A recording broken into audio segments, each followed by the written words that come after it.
जी हाँ, नमस्कार दोस्तों, ज्ञान अकेडमी में आपका स्वागत है।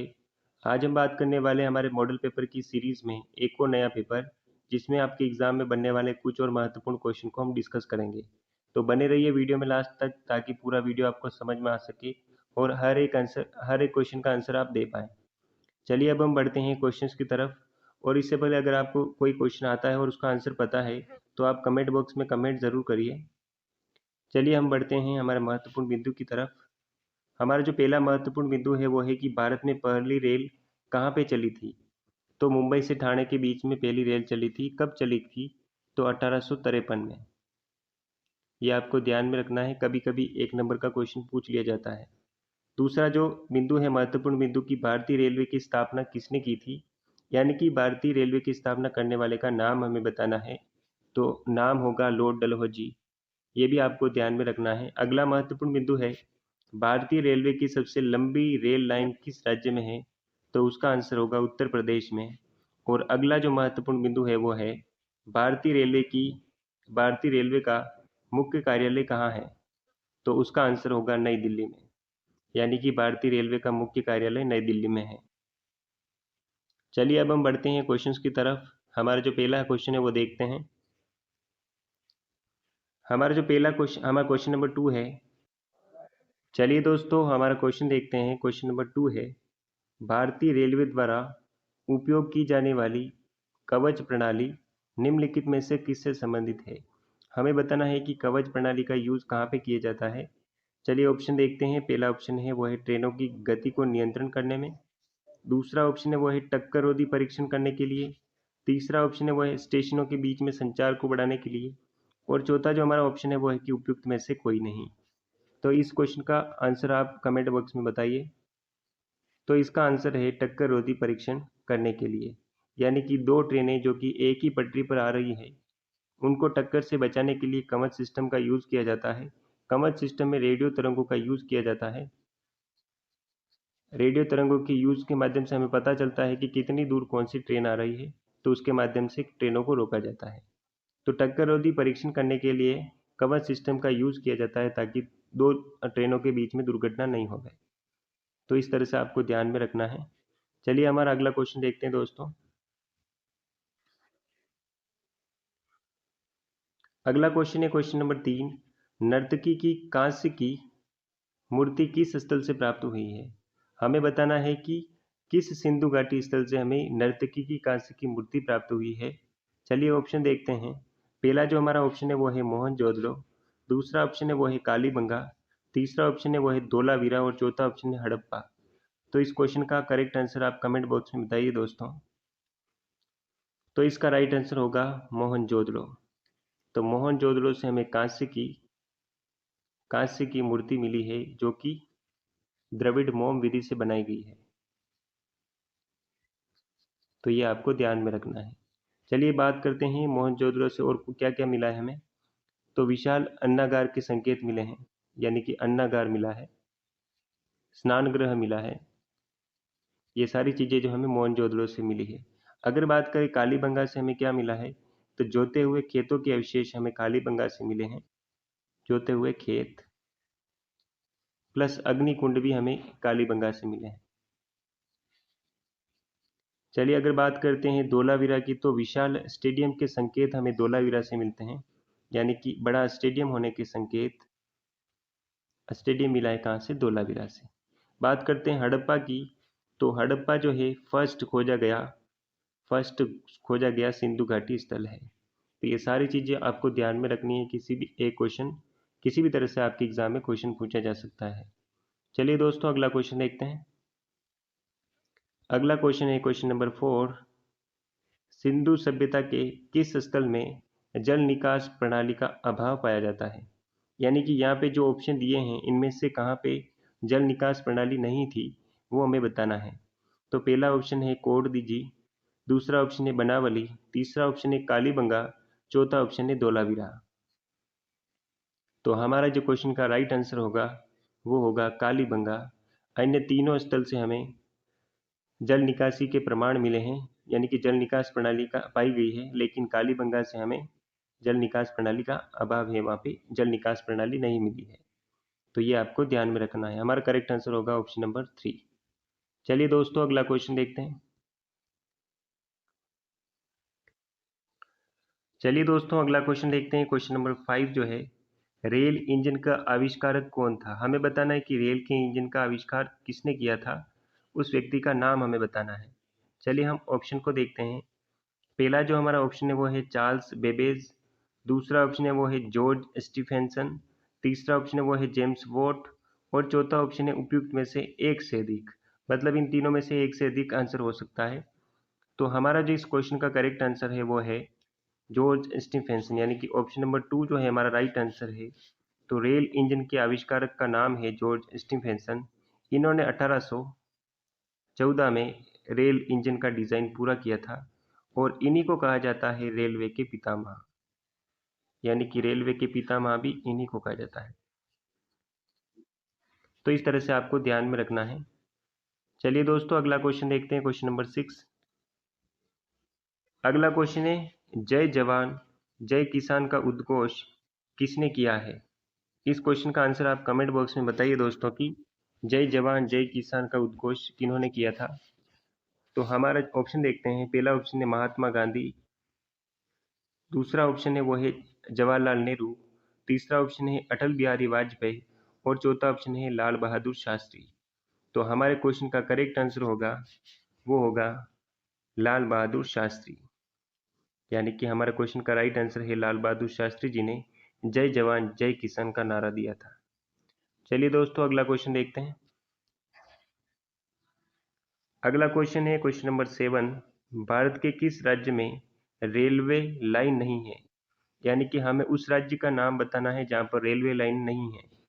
तो देखिए ऑप्शन, पहला ऑप्शन है सिक्किम, दूसरा ऑप्शन है छत्तीसगढ़, तीसरा ऑप्शन है आंध्र प्रदेश, और चौथा ऑप्शन है बिहार। तो क्वेश्चन का आंसर आप कमेंट बॉक्स में बताइए दोस्तों। इस क्वेश्चन का राइट आंसर होगा वो है ऑप्शन नंबर 1, यानी कि सिक्किम राज्य एक ऐसा राज्य है जहाँ पर रेलवे लाइन नहीं है, यानी कि हमारा करेक्ट आंसर है सिक्किम। चलिए दोस्तों अगला क्वेश्चन देखते हैं, क्वेश्चन नंबर 8। अगला क्वेश्चन है, तिलक भारतीय राष्ट्रवाद के पितामह थे, यह कथन किस विचारक का है? हमें बताना है कि यह कथन जो था किस विचारक का था। तो पहला ऑप्शन है वो है सरदार वल्लभ भाई पटेल, दूसरा ऑप्शन है जवाहरलाल नेहरू जी का, तीसरा ऑप्शन है महात्मा गांधी जी का, और चौथा ऑप्शन है गोपाल कृष्ण गोखले जी का। तो इस क्वेश्चन का आंसर आप कमेंट बॉक्स में बताइए दोस्तों। तो इसका राइट आंसर होगा वो होगा जवाहरलाल नेहरू जी, यानी कि तिलक भारतीय राष्ट्रवाद के पितामह थे, यह कथन पंडित जवाहरलाल नेहरू जी का था। चलिए दोस्तों अगला क्वेश्चन देखते हैं। अगला क्वेश्चन है क्वेश्चन नंबर 9।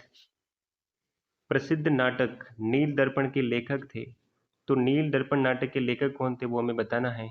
पहला ऑप्शन है वो है सुभाष चंद्र बोस जी, दूसरा ऑप्शन है दीनबंधु मित्र, तीसरा ऑप्शन है भरत चंद्र चटर्जी, चौथा ऑप्शन है बंकिम चंद्र चटर्जी। तो हमारे इस क्वेश्चन का राइट आंसर होगा वो है दीनबंधु मित्र, यानी कि नील दर्पण नाटक के लेखक का नाम है दीनबंधु मित्र। ये क्वेश्चन महत्वपूर्ण क्वेश्चन है दोस्तों, आपको ध्यान में रखना है। चलिए अगला क्वेश्चन देखते हैं। क्वेश्चन नंबर 10 जो है हमारा, वो है पंचायती राज संस्थाओं का प्रधान लक्ष्य क्या है? तो भारत में जो पंचायती राज व्यवस्था अपनाई गई है, अब आप एक क्वेश्चन है कि पंचायती राज व्यवस्था भारत में कब अपनाई गई थी, तो वो आप बताएंगे कमेंट बॉक्स में। तो हमें बताना है कि पंचायती राज संस्थाओं का प्रधान लक्ष्य क्या था। तो पहला हमारा जो ऑप्शन है वो है सत्ता का केंद्रीकरण करना, दूसरा ऑप्शन है वो है सत्ता का विकेंद्रीकरण करना, तीसरा हमारा ऑप्शन है वो है सार्वजनिक कल्याण की कार्य करना, और चौथा जो हमारा ऑप्शन है वो है कि प्रशासनिक पारदर्शिता लाना। तो हमारा जो करेक्ट आंसर होगा वो होगा ऑप्शन नंबर 2, यानी कि सत्ता का विकेंद्रीकरण करना पंचायती राज संस्थाओं का प्रमुख लक्ष्य है। चलिए सबसे पहले हम समझते हैं, सबसे ऊपर है केंद्र, उसके बाद में आता है राज्य, राज्य के नीचे आता है जिला, और जिला के नीचे जो पंचायती राज व्यवस्था होती है वो आती है। तो इस तरह से पूरा सिस्टम होता है। चलिए दोस्तों अगला क्वेश्चन देखते हैं। आपके लिए क्वेश्चन है कि भारत में पंचायती राज व्यवस्था कब अपनाई गई थी, ये आप कमेंट बॉक्स में बताएंगे, और कहाँ पे अपनाई गई थी, सबसे पहले किस राज्य ने अपनाई थी वो भी आप कमेंट बॉक्स में बताएंगे। चलिए दोस्तों अगला क्वेश्चन देखते हैं। अगला क्वेश्चन है क्वेश्चन नंबर 11, नगर परिषद का अध्यक्ष क्या कहलाता है? हमें बताना है कि नगर परिषद के जो अध्यक्ष होते हैं तो उनको क्या कहा जाता है। तो पहला हमारा ऑप्शन है वो है मेयर, दूसरा ऑप्शन है महापौर, तीसरा ऑप्शन है सभापति और चौथा जो हमारा ऑप्शन है वो है उप महापौर। तो हमारे क्वेश्चन का राइट आंसर होगा, नगर परिषद के बारे में पूछ रहा है तो उसका आंसर होगा सभापति, यानी कि नगर परिषद के जो प्रमुख होते हैं उनको सभापति कहा जाता है। चलिए अब हम समझते हैं कि नगर निगम, नगर पालिका, उनके प्रमुख को क्या कहते हैं। तो सबसे पहले हम समझते हैं कि नगर पालिका में, तो नगर पालिका के जो प्रमुख होते हैं उनको कहा जाता है अध्यक्ष। अब बात करते हैं नगर परिषद, तो नगर परिषद के जो प्रमुख होते हैं उनको कहा जाता है सभापति। और तीसरी जो बात होती है वो होता है नगर निगम, तो नगर निगम के जो प्रमुख होते हैं उनको कहा जाता है महापौर, यानी कि महापौर। तो इस तरह से तीनों को आपको ध्यान में रखना है, किसी भी एक पर क्वेश्चन बन सकता है आपके एग्जाम में। चलिए दोस्तों अगला क्वेश्चन देखते हैं। क्वेश्चन नंबर 12 जो है कि प्रथम गवर्नर जनरल, यानी कि बंगाल की जो प्रथम गवर्नर जनरल थे वो कौन थे, वो हमें बताना है। पहला ऑप्शन है वो है लॉर्ड क्लाइन, दूसरा ऑप्शन है वो है वॉरेन हेस्टिंग, तीसरा ऑप्शन है वो है लॉर्ड कॉर्नवालिस और चौथा ऑप्शन है वो है लॉर्ड होस्टिंग। तो हमारे इस क्वेश्चन का राइट आंसर होगा वो है ऑप्शन नंबर 2, यानी कि वॉरेन हेस्टिंग जो थे वो थे बंगाल के प्रथम फर्स्ट गवर्नर जनरल। अगर ऐसा क्वेश्चन पूछा जाए एग्जाम में कि भारत के भारत के प्रथम गवर्नर जनरल कौन थे, तो उसका आंसर होगा लॉर्ड विलियम बेंटिक, यानी कि उसका आंसर है लॉर्ड विलियम बेंटिक, यानी कि बेंटिक आपको ध्यान में रखना है, वो भारत के प्रथम गवर्नर जनरल थे। अगर ऐसा एग्जाम में क्वेश्चन पूछे कि फर्स्ट वॉइस रॉय कौन थे, भारत के वॉइस रॉय कौन थे, तो ये भी एग्जाम में पूछा जा सकता है क्वेश्चन। तो इसका आंसर होगा लॉर्ड कैनिंग। लॉर्ड कैनिंग जो थे वो थे भारत के प्रथम वायसराय। तो ये तीनों क्वेश्चन आपके एग्जाम में पूछे जा सकते हैं, आपको ध्यान में रखना है। अगला क्वेश्चन देखते हैं दोस्तों।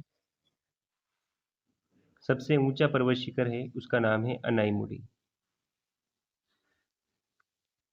चलिए दोस्तों अगला क्वेश्चन देखते हैं। नंबर 14 जो है हमारा वो है भारतीय राष्ट्रीय कांग्रेस की प्रथम महिला अध्यक्ष कौन थी, यानी कि राष्ट्रीय कांग्रेस की प्रथम महिला अध्यक्ष कौन बनी थी, उसका आंसर हमें बताना है। पहला जो हमारा ऑप्शन है वो है एनी बेसेंट, दूसरा ऑप्शन है वो है सरोजनी नायडू, तीसरा ऑप्शन है इंदिरा गांधी, चौथा ऑप्शन है मैडम भिक्काजी कामा। तो हमारे इस क्वेश्चन का राइट आंसर होगा वो है ऑप्शन नंबर 1, यानी कि एनी बेसेंट जो है भारतीय राष्ट्रीय कांग्रेस की प्रथम फर्स्ट महिला अध्यक्ष थी। चलिए दोस्तों अगला क्वेश्चन देखते हैं। अगला क्वेश्चन है क्वेश्चन नंबर 15, भारतीय सिविल सेवा का संस्थापक किसे माना जाता है। तो हमारा क्वेश्चन है सिविल सेवा के संस्थापक कौन थे भारत में। तो पहला ऑप्शन है वो है सर जॉन शोर, दूसरा ऑप्शन है लॉर्ड डलहौजी, तीसरा ऑप्शन है लॉर्ड हेनरी, चौथा ऑप्शन है लॉर्ड कॉर्नवालिस। तो हमारे इस क्वेश्चन का करेक्ट आंसर होगा वो है ऑप्शन नंबर 4, यानी कि लॉर्ड कॉर्नवालिस को भारत में सिविल सेवा और न्याय व्यवस्था का जनक माना जाता है। सिविल सेवा तथा प्लस न्याय व्यवस्था का जनक भी इन्हीं को माना जाता है। चलिए दोस्तों अगला क्वेश्चन देखते हैं। अगला क्वेश्चन है क्वेश्चन नंबर 16, पटरियों के बीच की दूरी गेज के आधार पर इस समय देश में कितने प्रकार के रेल मार्ग हैं, यानी कि गेज के आधार पर कितने टाइप के जो रेल मार्ग हैं वो भारत में है अभी, वो हमें बताना है। पहला ऑप्शन है एक, दूसरा ऑप्शन है दो तरह के हैं, तीसरा ऑप्शन है तीन टाइप की रेल लाइन है और चौथा ऑप्शन है कि चार तरह की रेल लाइन है। तो मीटर गेज के आधार पर या दूरी गेज के आधार पर भारत में तीन तरह की रेल लाइन है। एक होती है बड़ी लाइन, पहली का नाम है बड़ी लाइन, दूसरी लाइन का नाम है मीटर गेज और जो तीसरी छोटी लाइन होती है उसको कहा जाता है नैरो लाइन, यानी कि नैरो गेज। तो भारत में इस समय दूरी के आधार पर या गेज के आधार पर तीन तरह की लाइनें हैं। ये क्वेश्चन आपको ध्यान में रखना है, महत्वपूर्ण क्वेश्चन है। तो इस क्वेश्चन का करेक्ट आंसर होगा ऑप्शन नंबर 3। चलिए दोस्तों अगला क्वेश्चन देखते हैं, क्वेश्चन नंबर 17। चलिए दोस्तों अगला देखते हैं, अगला क्वेश्चन है क्वेश्चन नंबर 17। अनुसूचित जातियों एवं अनुसूचित जनजातियों के कल्याण हेतु उपबंध संविधान के किस भाग में है? यानी कि ST/SC कमीशन की बात संविधान में किस भाग में कही गई है? चलिए देखते हैं। पहला ऑप्शन है भाग 14 में, दूसरा ऑप्शन है भाग 12 में, तीसरा ऑप्शन है भाग 16 में और चौथा ऑप्शन है भाग 11 में। तो ST/SC आयोग की स्थापना करता है वो है भाग 16, यानी कि हमारा जो करेक्ट आंसर है वो है 16। चलिए दोस्तों अगला क्वेश्चन देखते हैं। अगला क्वेश्चन है क्वेश्चन नंबर 18। भारत में किस वर्ष में महिला के लिए राष्ट्रीय कमीशन गठित किया गया था? यानी कि महिलाओं के लिए जो आयोग बनाया था तो वो कब गठित किया गया था? पहला ऑप्शन है 1970 में, दूसरा जो हमारा ऑप्शन है 1985 में, तीसरा ऑप्शन है 1992 में और चौथा ऑप्शन है 2002 में। तो राष्ट्रीय महिला आयोग जो गठित किया गया था वो किया गया था 1992 में, यानी कि 1992। तो हमारा जो करेक्ट आंसर होगा वो होगा 1992। चलिए दोस्तों अगला क्वेश्चन देखते हैं। अगला क्वेश्चन है क्वेश्चन नंबर 19। किस उम्र तक के बच्चों को कारखाने आदि में काम करने पर प्रतिबंध है? यानी कि उनको काम नहीं करवाना चाहिए कारखानों में। तो ऐसा कितनी उम्र तक पाबंदी है? तो पहला ऑप्शन है 18 वर्ष तक, दूसरा ऑप्शन है 14 वर्ष तक, तीसरा ऑप्शन है 16 वर्ष तक और चौथा ऑप्शन है 13 वर्ष तक। तो हमारे इस क्वेश्चन का करेक्ट आंसर है ऑप्शन नंबर 2, यानी कि 14 वर्ष के जो कम बच्चे हैं, 14 वर्ष या इससे कम के बच्चे को किसी भी कारखाने में काम पर नहीं लगाया जा सकता। तो हमारा जो करेक्ट आंसर होगा वो होगा ऑप्शन नंबर 2। चलिए दोस्तों अगला क्वेश्चन देखते हैं। अगला क्वेश्चन है क्वेश्चन नंबर 20। भोजन को ऊर्जा में बदला जाता है। अगला महत्वपूर्ण क्वेश्चन है दोस्तों कि भोजन को ऊर्जा में कौन बदलता है? पहला ऑप्शन। चलिए दोस्तों अगला देखते हैं क्वेश्चन नंबर 20 जो है हमारा, कि भोजन को ऊर्जा में बदला जाता है, यानी कि भोजन को ऊर्जा में कौन बदलता है उसका आंसर हमें बताना है। पहला ऑप्शन है लवणक द्वारा, दूसरा ऑप्शन है केंद्र द्वारा, तीसरा ऑप्शन है माइटोकॉन्ड्रिया द्वारा और चौथा ऑप्शन है लाइसोसोम द्वारा। तो इस क्वेश्चन का करेक्ट आंसर है ऑप्शन नंबर 3, यानी कि भोजन को जो ऊर्जा में बदलता है उसका नाम है माइटोकॉन्ड्रिया, यानी कि ऑप्शन नंबर 3। माइटोकॉन्ड्रिया ही हमारे भोजन को ऊर्जा में परिवर्तन करता है। चलिए दोस्तों अगला क्वेश्चन देखते हैं। अगला क्वेश्चन है क्वेश्चन नंबर 21। बांझपन किस विटामिन की कमी से होता है? हमें बताना है कि बांझपन जो रोग विटामिन की कमी से होता है। पहला ऑप्शन है विटामिन ई की कमी से होता है, दूसरा ऑप्शन है विटामिन के की कमी से होता है, तीसरा ऑप्शन है विटामिन ए की कमी से होता है और चौथा ऑप्शन है विटामिन सी की कमी से होता है। तो बांझपन जो है वो विटामिन ई की कमी से होता है, यानी कि पहला जो ऑप्शन है वो हमारा करेक्ट आंसर है।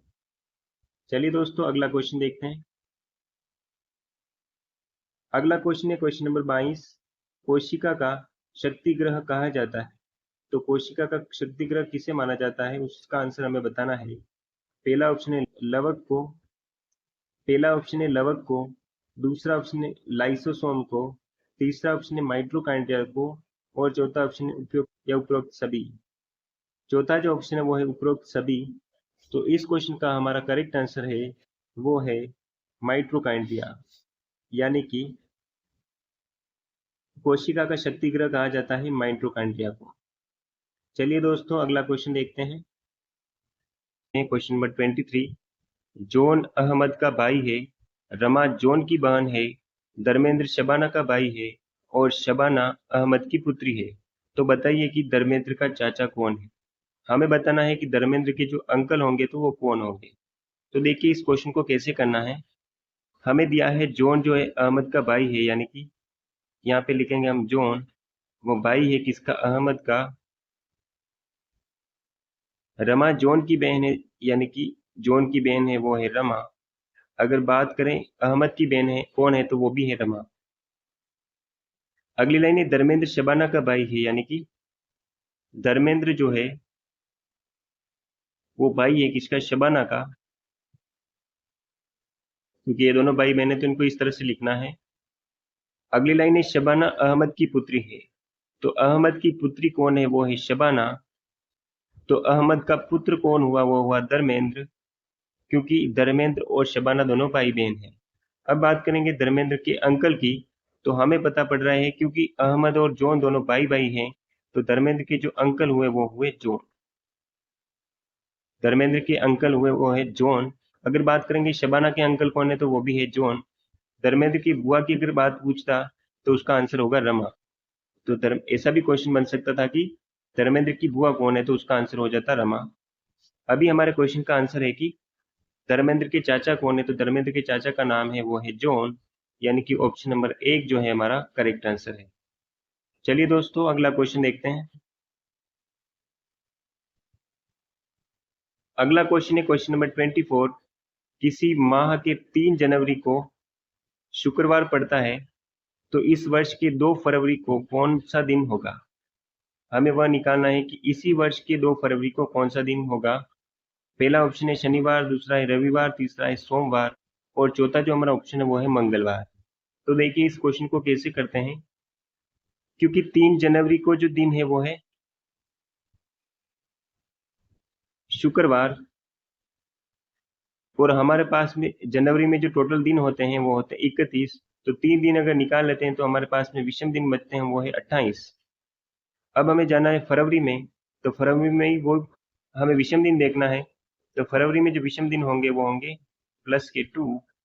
जब इन दोनों को जब आप ऐड करोगे तो आपके पास में आएगा 23, और 30 में जब आप 7 का भाग दोगे तो आपके पास में आंसर आएगा +2।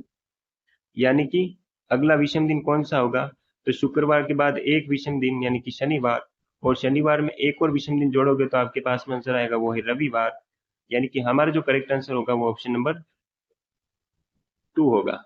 तो इस तरह से सारे जो कैलेंडर के क्वेश्चन होते हैं तो उनको विषम दिन निकाल के ज्ञात किया जाता है। तो आपको भी ऐसे करना है जब आपके एग्जाम में क्वेश्चन बने। चलिए दोस्तों अगला क्वेश्चन देखते हैं, क्वेश्चन नंबर 25।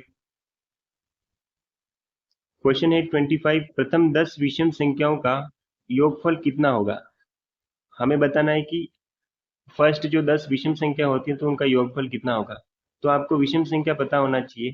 पहली विषम संख्या होती है 1, दूसरी होती है 3, तीसरी होती है 5, अगली विषम संख्या होगी 7 +9 +11 +13 +15 +17 +19। तो आपकी 10 विषम संख्याएं ये होती है, और जब इन सबका आप टोटल करोगे तो आपके पास में आंसर आएगा 100। यानी कि हमारा जो करेक्ट आंसर होगा वो होगा ऑप्शन नंबर 4। तो ऐसा क्वेश्चन बन सकता है, आपको एग्जाम में ध्यान में रखना है। चलिए दोस्तों अगला क्वेश्चन लेते हैं। अगला क्वेश्चन आयु से रिलेटेड है, कैसे करते देखिए। क्वेश्चन नंबर 26 है हमारे पास। श्याम और राम की उम्र का अनुपात दिया हमें 7:5 है, तथा उनकी उम्र का योग जो है वो 84 वर्ष है। उनकी आयु का योग भी हमें दिया है वो है 84, और 7 वर्ष के बाद में उनकी उम्र का अनुपात क्या होगा वो हमें निकालना है। यानी कि 7 वर्ष के बाद में उनकी आयु का योग क्या होने वाला है वो हमें निकालना है। चलिए इस क्वेश्चन को कैसे करते हैं देखिए। मान लेते हैं कि वर्तमान आयु क्या है। तो वर्तमान आयु मान लेते हैं वो है x वर्ष। तो अगर शाम की वर्तमान आयु की बात करेंगे तो वो होगी 7x वर्ष, और अगर राम की वर्तमान आयु की बात करेंगे तो वो हो जाएगी 5x वर्ष। और इनकी आयु का योग हमें दिया है, तो इन दोनों की अगर आप टोटल करोगे तो आपके पास में आंसर आने वाला है 84। तो इनको जोड़ोगे तो 7x + 5x यानी कि 7x + 5x is equal to 84, और 5 और 7 को आप जोड़ोगे तो आंसर आएगा 12x बराबर 84। तो हमारा जो x का मान हो गया वो आया 84/12, यानी कि x बराबर 7। जब आप 84 में 12 का भाग दोगे तो आपके पास में आंसर आएगा 7।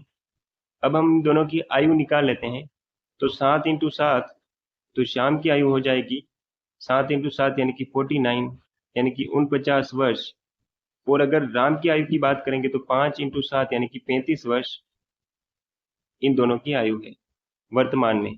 अब बात करते हैं कि 7 वर्ष के बाद में इनकी आयु क्या होगी। तो 7 वर्ष के बाद में यानी कि श्याम की आयु में भी हमें 7 वर्ष जोड़ना है और राम की आयु में भी हमें 7 वर्ष जोड़ना है। तो हमारे पास में जो आंसर आएगा वो आएगा, श्याम की आयु हो जाएगी 56 वर्ष और राम की आयु हो जाएगी 42 वर्ष। हमें इन दोनों का अनुपात निकालना है, वो कैसे निकालते हैं? तो जब आप 14 का भाग इन दोनों में दोगे तो आपके पास में आंसर आएगा 14 चौक 56 और 14 3 42। तो हमारे पास में आंसर आया वो है 4:3। तो हमारा राइट आंसर कौन सा है? तो ऑप्शन में है ऑप्शन नंबर 3 और वही हमारा राइट आंसर है। तो इस तरह से इस क्वेश्चन को किया जाता है। कोई भी क्वेश्चन पूछ सकता है आयु से रिलेटेड। तो हमारा जो राइट आंसर होगा वो होगा 4:3। चलिए दोस्तों अगला क्वेश्चन देखते हैं। अगला क्वेश्चन है क्वेश्चन नंबर 27। एक पासे को एक बार फेंका गया है, एक अभाज्य संख्या के आने की प्रायिकता बताइए। हमें निकालना है कि जब एक पासे को एक बार फेंका जाता है तो अभाज्य संख्या कितनी होती है, तो उसकी प्रायिकता हमें बतानी है। तो देखिए इस क्वेश्चन को कैसे करना है। तो जब आप एक पासे को फेंकोगे तो कौन कौन सी संख्या आ सकती है? वो आ सकती है 1, 2, 3, 4, 5 और 6। यानी कि इन 6 ही संख्या में से कोई भी एक संख्या आ सकती है जब आप एक पासे को फेंकते हैं। और उनमें से भी हम बात करनी अभाज्य अंक की। तो हमारा जो पहला अंक अभाज्य अंक है वो है 2, दूसरा अभाज्य अंक है वो है 3, तीसरा अभाज्य अंक है वो है 5। यानी कि टोटल कितनी संख्या है जो अभाज्य है वो है 2, 3 और 5, यानी कि 3। और हमारा टोटल संख्या है वो कितनी है? 6। तो हमारी कुल घटना हो जाएगी वो है 6, यानी कि 3/6। तो हमारा जो राइट आंसर होगा वो होगा 1/2। तो प्रायिकता को इस तरह से निकाला जाता है। तो हमारा जो राइट आंसर होगा ऑप्शन नंबर 3, यानी कि जब एक पासे को फेंका जाता है तो उसमें एक अभाज्य अंक के आने की प्रायिकता होती है 1/2। उसको किस तरह से निकाला जाता है वो हमने देखा।